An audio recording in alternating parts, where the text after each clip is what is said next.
Hello everyone. आज की video का हमारा टॉपिक है सार्वजनिक व्यय के सिद्धांत और सार्वजनिक व्यय है जो उसके क्या प्रभाव हमारे ऊपर पड़ते हैं। उससे पहले हम ये डिस्कस कर लेते हैं कि आप प्रिपरेशन तो कर लेते हो एग्ज़ाम की और आपको अच्छे से समझ भी आ जाता है, बट ये कन्फ्यूज़न रह जाती है कि कोई भी क्वेश्चन हम किस तरह से अटैम्प्ट करें एग्ज़ाम में, जिससे कि मतलब हमें जो जितना मार्क्स का जो क्वेश्चन है वो हम पूरा का पूरा अटैम्प्ट करें और अच्छे से अच्छे उसमें हमें मार्क्स मिलें।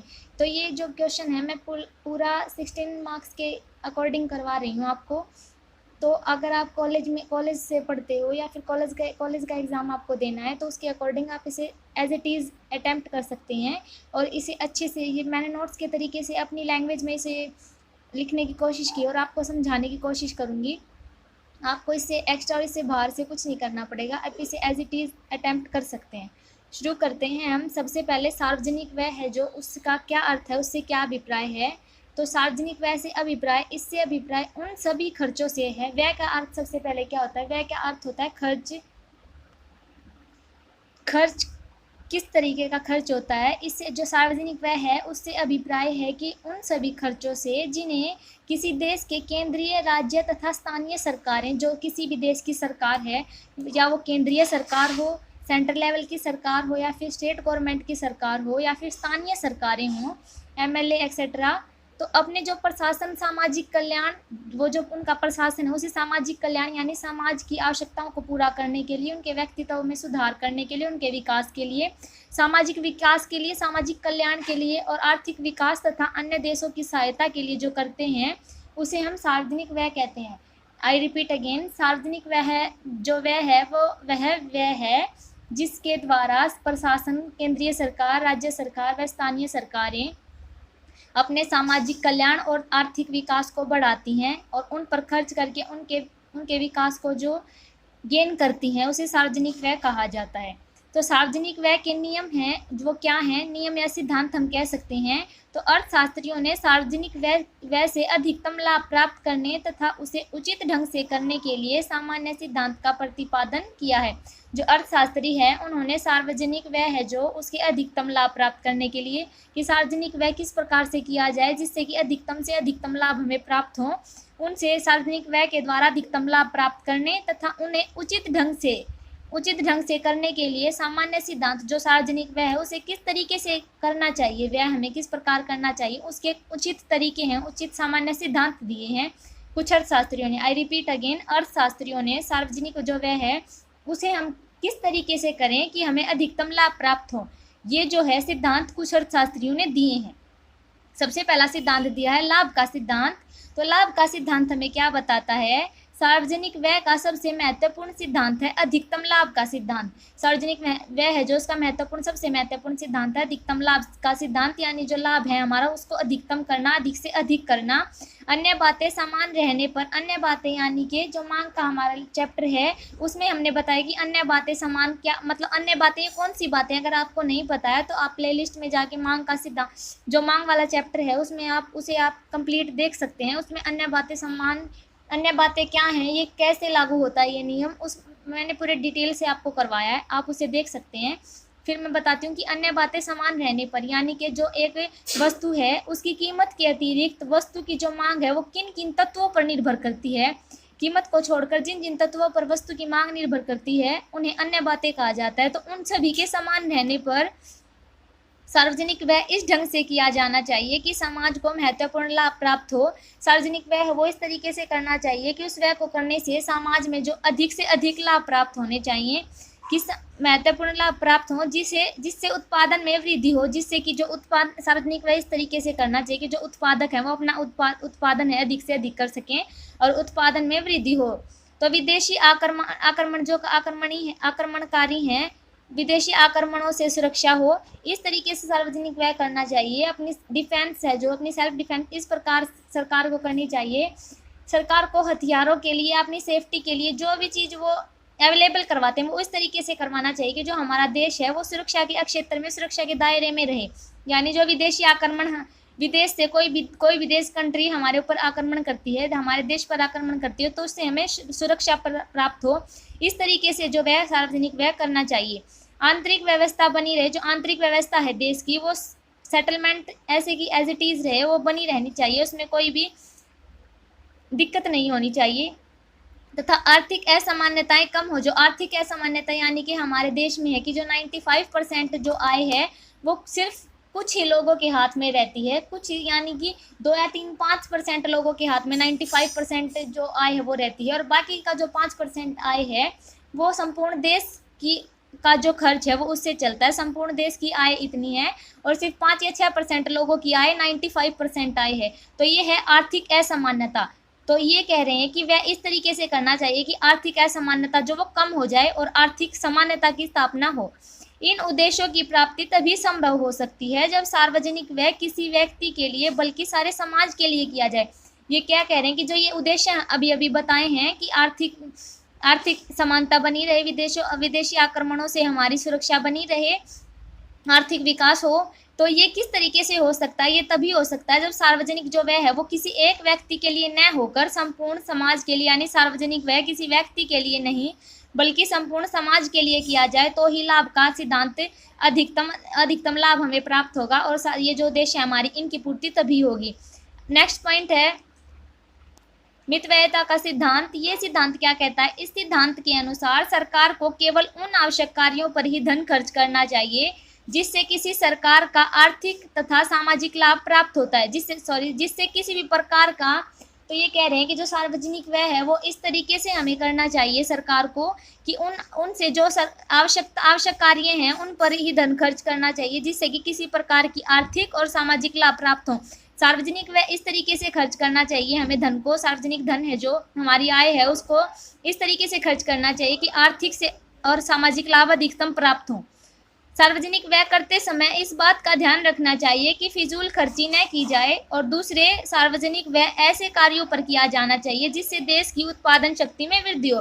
तो सार्वजनिक व्यय इस तरीके से करना चाहिए कि उसमें ये ध्यान दिया जाए कि इसमें कोई फिजूल खर्ची न की जाए, सिर्फ आवश्यकताओं को ही पूरा किया जाए और जिससे देश की जो उत्पादन शक्ति है उसमें वृद्धि हो। मैं उम्मीद कर रही हूँ कि आपको समझ आ रहा है। अगर आपको समझ आ रहा है तो मेरे को कमेंट करके ज़रूर बताइए कि आपको समझ आ रहा है, मेरा पढ़ाया हुआ आपको हेल्पफुल है। और वीडियो अगर आपको अच्छी लगे, मेरे समझने का तरीका आपको अच्छा लगे तो चैनल को सब्सक्राइब कर लें और वीडियो को लाइक कर दें। इससे आपकी एक लाइक से हमें मोटिवेट फील होता है और अच्छे से अच्छा कंटेंट बनाने की हम पूरी कोशिश करते हैं। नेक्स्ट टॉपिक देखते हैं। अगला पॉइंट है बचत का सिद्धांत। तो एडम स्मिथ ने सार्वजनिक व्यय का एक सिद्धांत यह भी दिया है। जो एडम स्मिथ है उन्हें आधुनिक अर्थशास्त्र का पिता कहा जाता है। उन्होंने एक सिद्धांत और दिया है, सार्वजनिक व्यय आय से अधिक नहीं होना चाहिए। जो सार्वजनिक व्यय है वो सार्वजनिक आय से अधिक नहीं होना चाहिए। मान लीजिए हमारी सार्वजनिक आय है, हमें 100 रुपये प्राप्त होती है, मान के चलिए कि 100 रुपये हमारी सार्वजनिक आय है, तो सार्वजनिक जो व्यय है वो 200 रुपये या 150 रुपये, 110 रुपये, 150 रुपये नहीं होना चाहिए। वो है जो आय से यानी 100 से कम होना चाहिए। सार्वजनिक व्यय हमेशा सार्वजनिक आय से कम होना चाहिए, वो उससे अधिक नहीं होना चाहिए। क्योंकि यदि एक बार भी सरकार को आय से अधिक व्यय करने की छूट मिलेगी तो वह भविष्य में लापरवाही दिखा सकती है। अगर सरकार को एक बार भी सार्वजनिक जो आय है उससे अधिक व्यय करने की छूट मिल जाएगी तो सरकार लापरवाही करेगी, भविष्य में वो लापरवाही दिखा सकती है। बचत के सिद्धांत से अभिप्राय है सार्वजनिक व्यय को सार्वजनिक आय की अपेक्षा यानी तुलना में, तो सार्वजनिक व्यय को सार्वजनिक आय की तुलना में अधिक होने से रोकना होता है। बचत का सिद्धांत क्या कहता है कि सार्वजनिक जो व्यय है उसको सार्वजनिक आय की तुलना में अधिक होने से रोकना होता है। सरकार को भी नागरिकों की तरह अपना व्यय अपनी आय तक ही सीमित रखना चाहिए। जैसे कि एक कॉमन इंसान है, कॉमन पर्सन है, वो इस तरह से अपना खर्च करता है कि अगर उसकी आय 50,000 रुपये है तो वो 60,000 रुपये का खर्च नहीं करता है, वो उससे कम करने की कोशिश करता है, वो 40,000 रुपये का खर्च करने की कोशिश करता है, क्योंकि उसे ये पता है कि जो उसका व्यय है वो उसकी आय से अधिक नहीं होना चाहिए। इसलिए जो सामान्य व्यक्ति अपनी आय से कम व्यय करता है, उसी तरह सामान्य व्यक्ति, सामान्य नागरिक की तरह ही सरकार को भी सार्वजनिक आय से कम सार्वजनिक व्यय करना चाहिए। नेक्स्ट पॉइंट है लोच का सिद्धांत। लोच का सिद्धांत क्या कहता है? सार्वजनिक व्यय का एक सिद्धांत यह भी है कि उसमें लोच पाई जानी चाहिए। लोच का अर्थ है कि जिसमें थोड़ा सा भी परिवर्तन करने पर उसे इजीली उसमें परिवर्तन किया जा सके।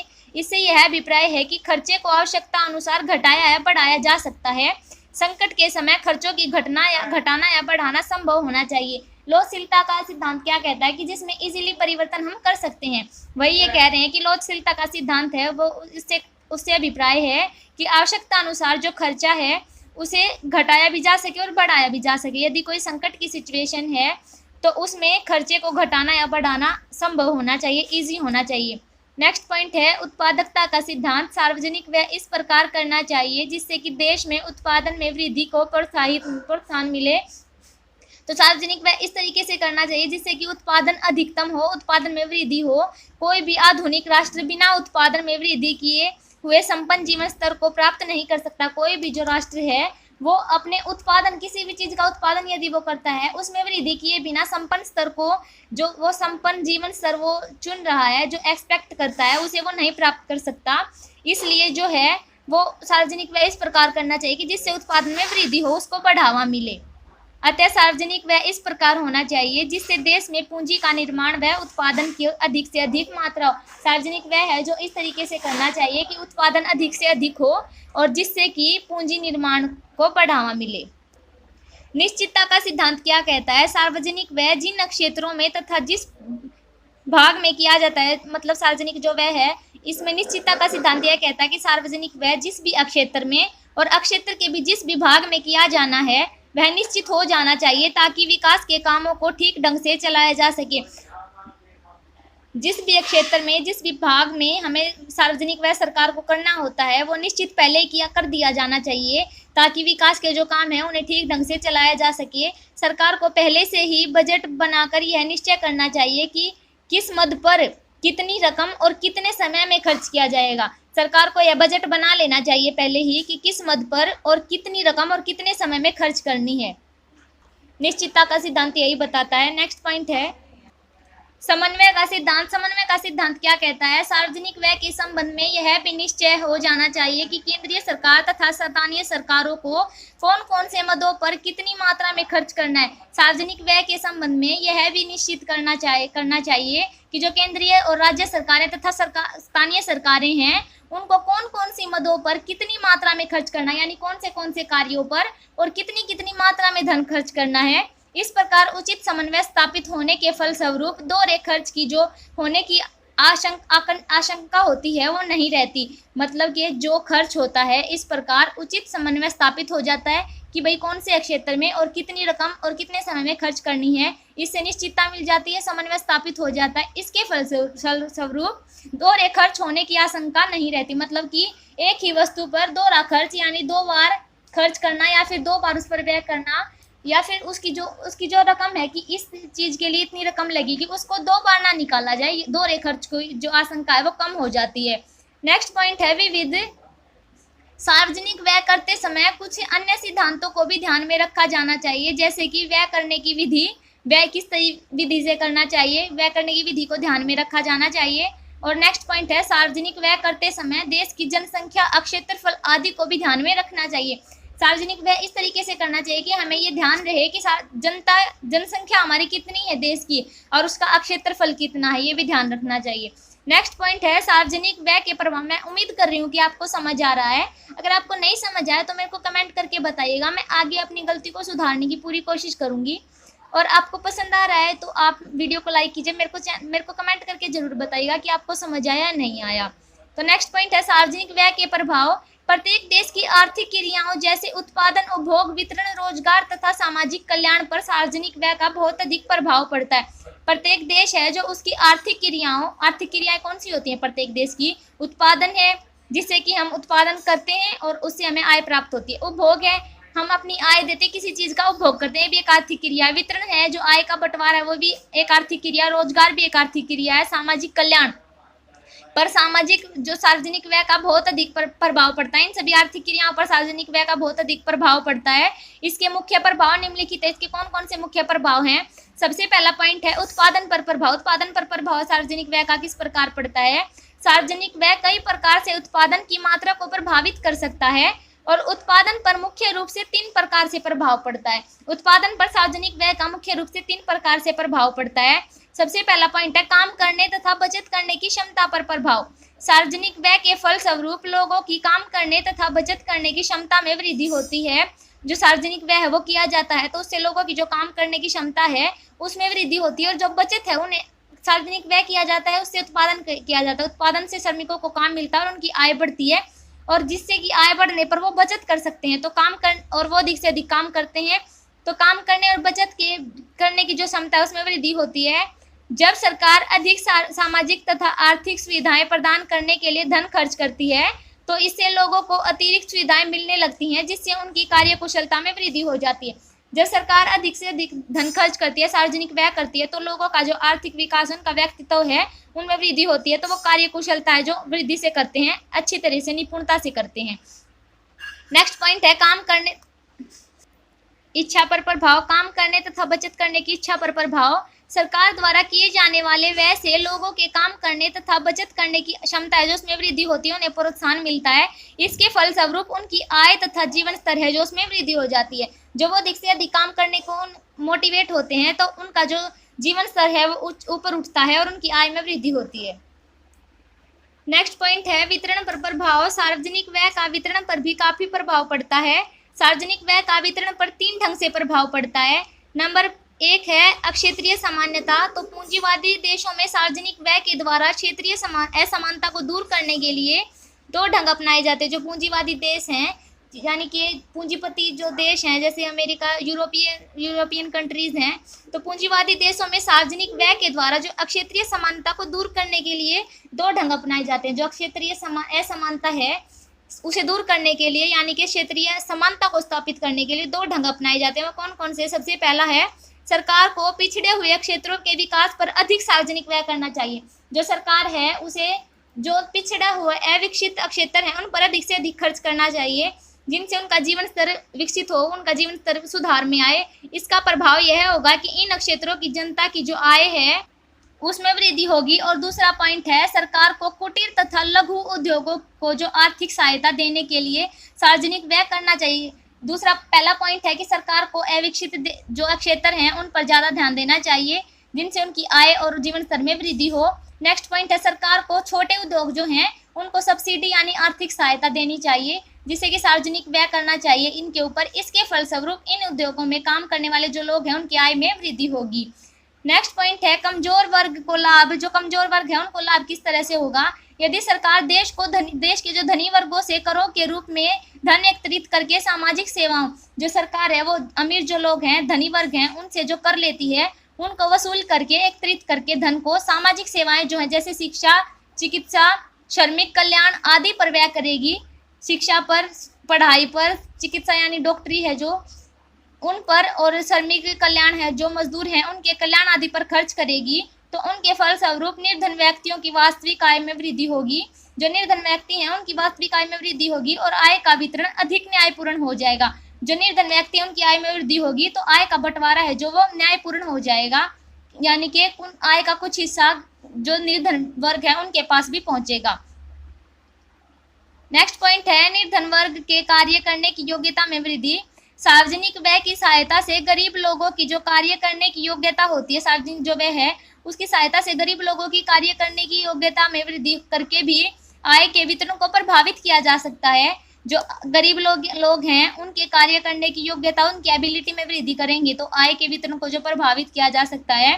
सार्वजनिक व्यय के द्वारा इन उद्देश्य की प्राप्ति 2 प्रकार से की जा सकती है। पहला है प्रत्यक्ष सहायता, सेकंड है अप्रत्यक्ष सहायता। प्रत्यक्ष सहायता कौन सी होती है? सरकार निर्धन वर्ग को नगद मुद्रा, वस्तुओं व सेवाओं के रूप में प्रत्यक्ष सहायता प्रदान कर सकती है। ये एज इट इज प्रत्यक्ष कर एंड अप्रत्यक्ष कर की तरह है।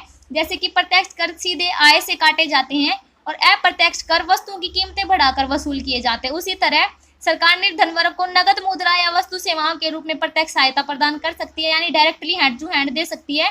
सेकंड है प्रत्यक्ष सहायता। सरकार निर्धन वर्ग की सस्ती ब्याज की दर, यानी कि जो वो लोन लेते हैं उनकी ब्याज की दर को सस्ता कर सकती है, उनके ऋण को सस्ता कर सकती है। इसके फलस्वरूप उनकी कार्य करने की क्षमता में वृद्धि होगी। जब वो लोन लेंगे तो वो अपने कार्य को शुरू कर सकते हैं, क्योंकि वो सस्ते ब्याज पर उन्हें लोन मिल जाएगा और उनकी जो एबिलिटी है वो उसके अकॉर्डिंग अपने उत्पादन को करेंगे, या जो भी वो बिजनेस करना चाहते हैं, व्यवसाय करना चाहते हैं, उसमें वृद्धि होगी और वो अपना जीवन स्तर सुधार सकेंगे। अगला पॉइंट है उपभोग पर प्रभाव। सार्वजनिक व्यय का लोगों के उपभोग पर जो है कई प्रकार से प्रभाव पड़ता है। जब किसी वस्तु के उत्पादन के लिए आर्थिक सहायता देने के लिए सार्वजनिक व्यय किया जाता है तब उस वस्तु का उपभोग बढ़ता है। जो सार्वजनिक व्यय है उसका लोगों के उपभोग पर कई प्रकार से प्रभाव पड़ता है। जब किसी वस्तु के उत्पादन के लिए आर्थिक सहायता देने के लिए, जब जो भी कोई वस्तु है उसका उत्पादन करने के लिए यदि सरकार सार्वजनिक आर्थिक सहायता देती है अपने सार्वजनिक व्यय को करके और लोगों को आर्थिक सहायता देती है, तो उसका जो वस्तु का उपभोग है उससे बढ़ता है, उस वस्तु का उपभोग उस वस्तु से उससे बढ़ता है, उस वस्तु का उपभोग। आई रिपीट अगेन, जब सार्वजनिक जो व्यय है उसका प्रयोग सरकार सार्वजनिक सहायता या और जो लोगों की है आर्थिक सहायता उन्हें देती है सार्वजनिक व्यय से, उससे उनसे उस वस्तु का उपभोग बढ़ता है, इसका उपभोग पर सार्वजनिक व्यय का ये प्रभाव पड़ता है। नेक्स्ट पॉइंट है सार्वजनिक व्यय तथा आर्थिक स्थिरता। सार्वजनिक व्यय तथा आर्थिक स्थिरता के लक्ष्य को निम्न प्रकार से प्राप्त किया जाता है। पहला पॉइंट है सार्वजनिक व्यय तथा मंदी। तो मंदी की अवस्था में वस्तुओं की कीमतें हैं जो वो गिर रही होती हैं। मंदी की अवस्था क्या होती है कि वस्तु की जो कीमतें हैं वो गिरती चली जाती हैं, गिरती रहती हैं। उत्पादन व रोजगार में कमी होने लगती है। जब किसी वस्तु का उत्पादन है वो ही कम होगा, उपभोग कम होगा, वस्तु की जो कीमतें कम होगी तो उत्पादन कम होगा, उत्पादन कम होगा तो रोजगार भी घटेंगे, क्योंकि जब उत्पादन ही नहीं होगा तो वो श्रमिकों को क्यों रखेंगे। यानी मंदी है तो कीमत घटी और कीमत घटी तो उत्पादन घटा, उत्पादन घटेगा तो रोजगार भी घटेंगे और बेरोजगारी बढ़ती जाएगी। तो मंदी के दिनों में उत्पादक तथा जो उपभोक्ता है दोनों निराशवादी हो जाएंगे, यानी दोनों के जो है उनका मोटिवेशन कम हो जाएगा, वो निराशावादी हो जाएंगे, होपलेस हो जाएंगे। तो मांग की कमी की आशंका है जो आशंका के कारण उत्पादक कम उत्पादन करते हैं और मंदी की समस्या को सार्वजनिक व्यय द्वारा सुलझाया जा सकता है। जब उत्पादक और उपभोक्ता दोनों ही निराश हो जाएंगे तो मांग की कमी है जो उसकी आशंका बढ़ जाती है। उत्पादक है जो कम उत्पादन करेंगे। भाई अगर उत्पादक क्यों उत्पादन करता है? प्रॉफिट के लिए। अगर उसे प्रॉफिट ही नहीं होगा तो वो उत्पादन ऑब्वियसली कम ही करेगा। डेफिनेटली वो क्यों उत्पादन करेगा कि वो कोई भी व्यक्ति भाई वो सिर्फ सामाजिक कल्याण वाली जो होती है ना परिस्थिति, जिसमें सरकार अगर व्यय करेगी तो वो सिर्फ सामाजिक कल्याण को प्राप्त करने के लिए। लेकिन कोई अगर पूंजीपति, कोई उद्योगपति उद्योग लगाएगा, उत्पादन करेगा तो वो सेल्फ प्रॉफिट के लिए करेगा। इसलिए भाई मांग कम होगी तो वो तो उत्पादन डेफिनेटली कम ही करेगा। मंदी की समस्या को सार्वजनिक व्यय द्वारा सुलझाया जा सकता है। नेक्स्ट पॉइंट है सार्वजनिक व्यय और कीमत में वृद्धि। कीमत वृद्धि की स्थिति को नियंत्रित करने के लिए सार्वजनिक व्यय सहायक सिद्ध हो सकता है। जो कीमत वृद्धि है उसकी स्थिति को नियंत्रण करने के लिए सार्वजनिक व्यय सहायक हो सकता है। किस प्रकार सहायक हो सकता है? उत्पादन में वृद्धि। इस अवस्था में सार्वजनिक व्यय का उपभोग उत्पादन बढ़ाने के लिए किया जाता है। इस अवस्था में सार्वजनिक व्यय का उपयोग है जो उत्पादन बढ़ाने के लिए किया जाता है। किस तरह से किया जाता है? इससे उत्पादन कार्यों को प्रोत्साहन मिलेगा और उत्पादन में वस्तुओं तथा की जो पूर्ति है और मूल्य है वो कम होने प्रारंभ हो जाएंगे। मतलब ये क्या कह रहे हैं कि उत्पादन में सार्वजनिक व्यय अगर हम देंगे, मतलब सार्वजनिक व्यय करेंगे, हम सार्वजनिक व्यय का उपयोग करेंगे उत्पादन बढ़ाने के लिए, तो इससे क्या होगा? उत्पादन के कार्य जो उसको उनको प्रोत्साहन मिलेगा। यदि उनका खर्च कम होगा तो वो अधिक से अधिक उत्पादन करने की कोशिश करेंगे, जिससे कि पूर्ति बढ़ेगी। किसी वस्तु की पूर्ति अधिक होगी तो ऑब्वियसली उसकी कीमत कम हो जाएगी। जब कोई वस्तु अधिक होती है तो उसकी कीमत कम हो जाती है। आप भी देख सकते हैं कोई भी वस्तु है, मान लीजिए आपके पास कपड़े ही हैं, जितने वो ज़्यादा उनका स्टॉक होता जाएगा, ज़्यादा से ज़्यादा आपके पास उनकी कपड़े की जो संख्या है वो अधिक होती जाएगी, तो आपकी उसकी यूटिलिटी, आपकी सेटिस्फेक्शन कम होती जाएगी। जो भी चीज़ आपके पास अधिक होती है उसकी यूटिलिटी सेटिस्फेक्शन ज़्यादा होती है, और जो चीज़ आपके पास ज़्यादा होती है उसकी सेटिस्फेक्शन आपके पास कम होती है। तो इस प्रकार उत्पादन की जो वृद्धि है उसमें सार्वजनिक व्यय का ये प्रभाव पड़ता है। नेक्स्ट पॉइंट है उपभोग व्यय में कमी। तो सरकार को कीमत वृद्धि की अवस्था में उपभोग व्यय भी कम करना चाहिए। जो सरकार है कीमत वृद्धि की अवस्था में उपभोग व्यय कम करना चाहिए सरकार को, अर्थात जो बजट हैं वो बनाने चाहिए। बजट जो बनाना चाहिए वो बजट के आधार पर बनाना चाहिए। मैं उम्मीद करती हूँ आपको समझ आया होगा। अगर आपको समझ आया तो मेरे को कमेंट करके ज़रूर बताइएगा। Thank you for watching my video. And अगर आपको पसंद आई ये वीडियो तो लाइक करके बताइए।